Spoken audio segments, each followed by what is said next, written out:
Good evening. It's February 18th, a Sunday. It was nice out today. We got lots of sun. Pretty sure the solar made close to 6 kilowatt hours. It was, spotty sun. But enough. We did good. Duracells are in great shape. They've been very happy since we separated the banks. The old Group 31s. Zero progress, and we've had quite a bit of wind, so there's been power getting put into them every day.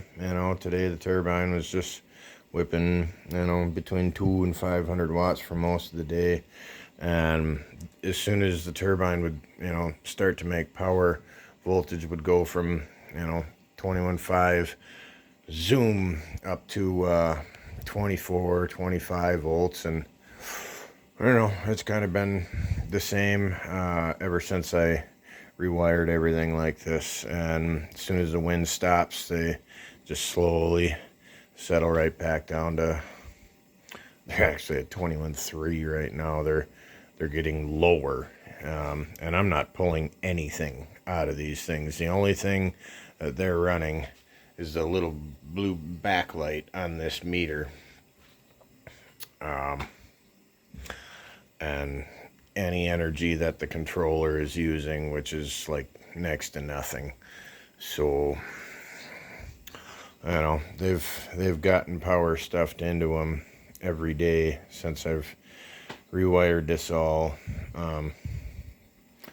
and voltage is actually just getting lower and lower. So they're basically junk. I would say they're pretty well dead shorted.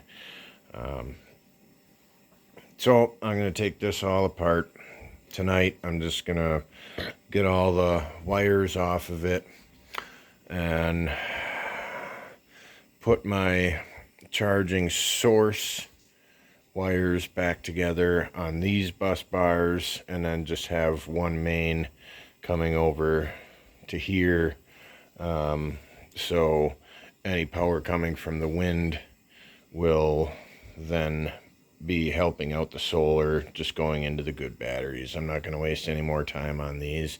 Then maybe tomorrow or the next day I'll throw all these in the back of my truck, bring them over by my neighbor, and he has a smart battery reconditioner that I don't know, it's worth a try. Maybe might be able to desulfuriate the plates and put some life back into the electrolyte.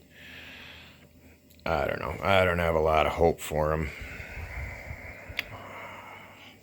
And if that doesn't do anything, then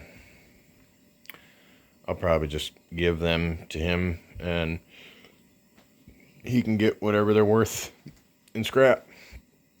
I think they're going for, I don't know, 10, 15 bucks a pop right now at our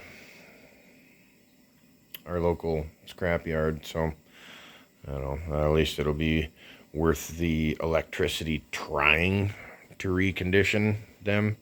I know a couple of them aren't completely toast, but I think these two and those two, for whatever reason, are in really bad shape.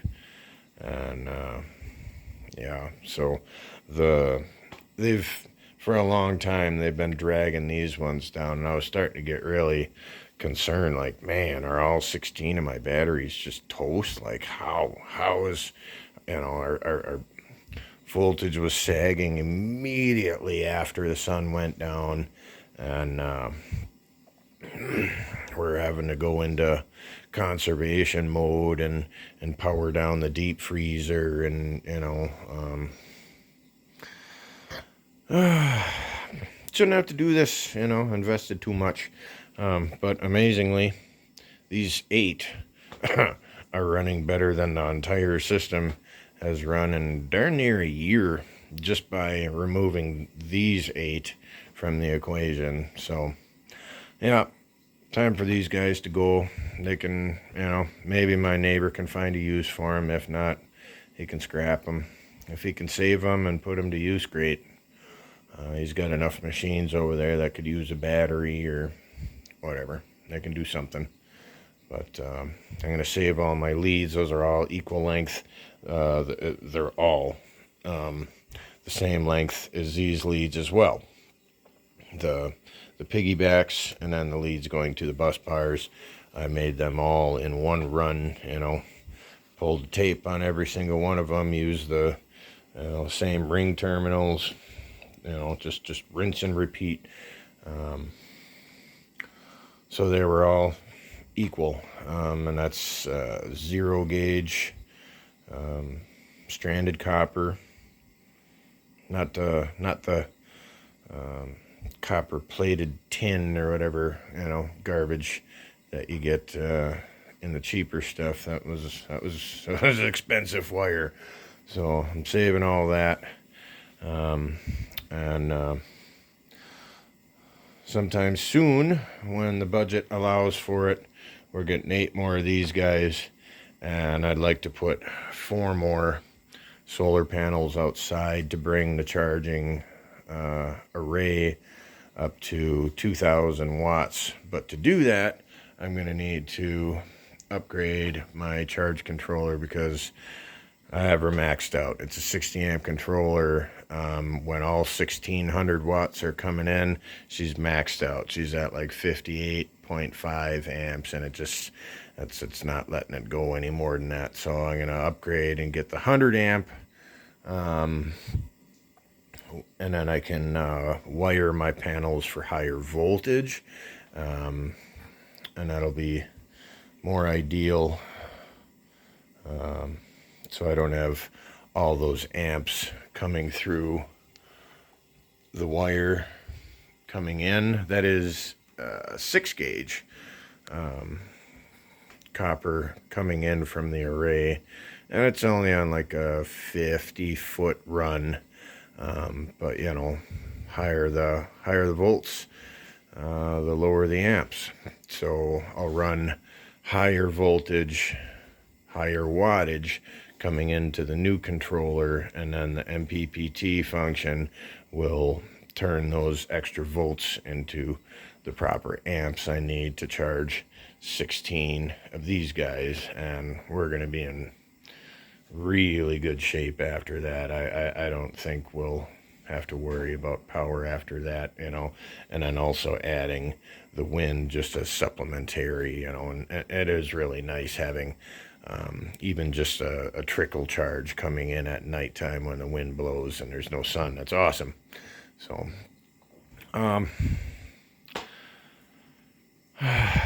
that's really all there is. I don't have to, I'm sure you don't want to watch me take apart this. It's pretty boring, but yeah, this is all going to come apart, and then the 2 charge controllers will go back to those points, and these will come over to there, and it'll all charge together, just the Duracells, and these are going out of there. So anyways, just a super quick update.